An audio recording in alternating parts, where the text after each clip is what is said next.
keeping a pulse on the industry. Numbers have started to come out. Man, it's been a spectacle to watch this whole deal with this Ant-Man situation. Context, you cannot expect to get that from the mainstream, especially considering that they're all in on this. So you've probably read a whole bunch, just like the comic book industry, a whole bunch of headlines. Oh, Ant-Man crushes it in the box office, dominates the box office, using that sort of terminology. But even in some of the articles that they're writing, you will see, as we're going to read through this Deadline article, it's a little different.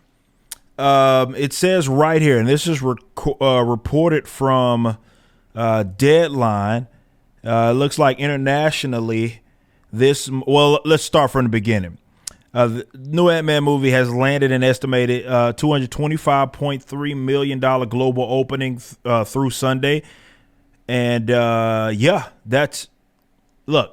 making that much money is nothing to just sneeze at. Okay, it's a lot of money. But you got to look into it in context. Quantumania Mania is expected or estimated to be 13% ahead of Ant-Man and 27% below Ant-Man and the Wasp on a like-for-like basis.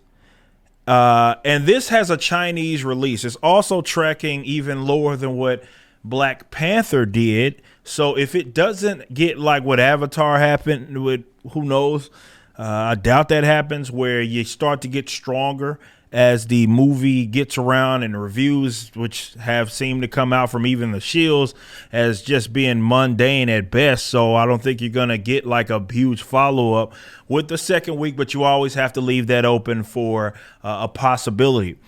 But all things considered, it's tracking low. They even talk about it here. It says, the 4-day domestic chart of 118 million is the third best President's Day opening. That's the way they try to, hey, it's doing great. But as we noted yesterday, the global debut is lower than pre-weekend offshore projections. That's down to softness in Asia Pacific, and also the deeper sci-fi elements don't tend, yada, yada, whatever.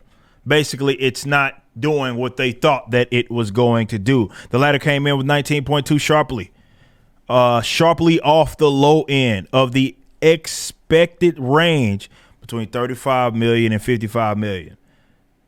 So it's just not hitting the numbers that were to be expected, actually quite lower. We're talking tens of millions of dollars.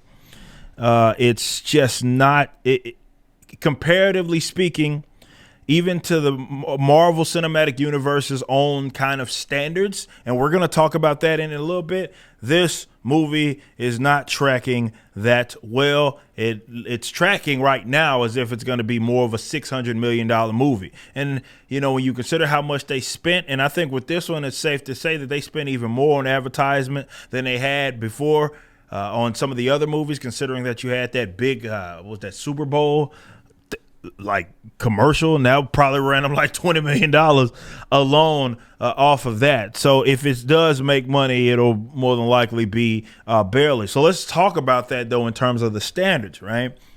This is what I've been saying about the Marvel Cinematic Universe, is that it's at this spot where it's a lot of talk. It's being talked about seemingly more than what it's ever been talked about, but that's not necessarily for good. You may go back and forth with these people who have largely good things to say about this universe, but it's still not doing that well. Like, they talk a lot, and it doesn't seem that they're getting butts in the seat. That enthusiasm, that raw enthusiasm that we used to have, including me, big Marvel fan, is just not there anymore for large groups of people. They've been on the decline. They've laid duds. With certain movies in this previous phase. And this one, which was supposed to be apparently this important movie that is going to really set the scene going into the next phase for Marvel, is not tracking that well. I can certainly expect, at least I do, they're going to try to, as a Hail Mary, and probably get Iron Man to return in some way, shape, or form.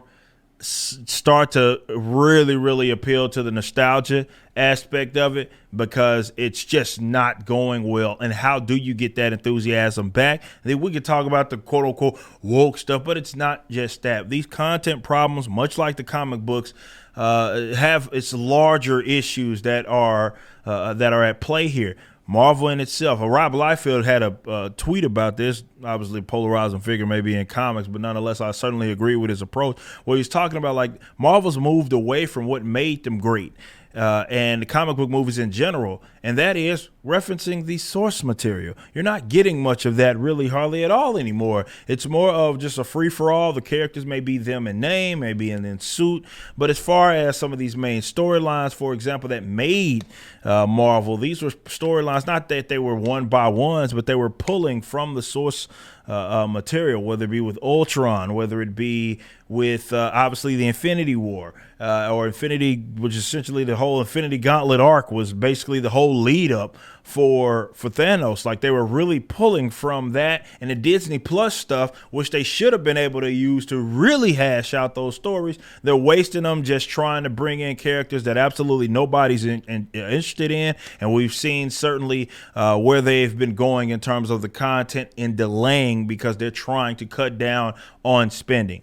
This company or this cinematic universe is in trouble. That's the bottom line. Wherever you're viewing the content, I appreciate you. If you enjoyed it, you may be interested in my comic book company, Rippaverse Comics. Our first book and campaign, ISOM #1, brought in $3.7 million with tens of thousands of satisfied customers.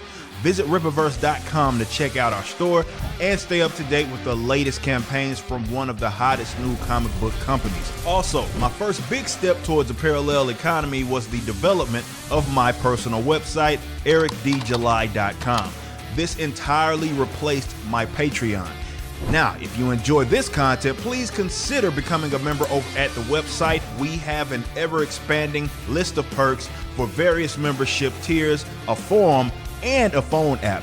Some of these perks will even benefit you if you're fans of the Rippaverse. Anyway, I appreciate you so much for being a supporter and or customer. I even got a little love for my haters.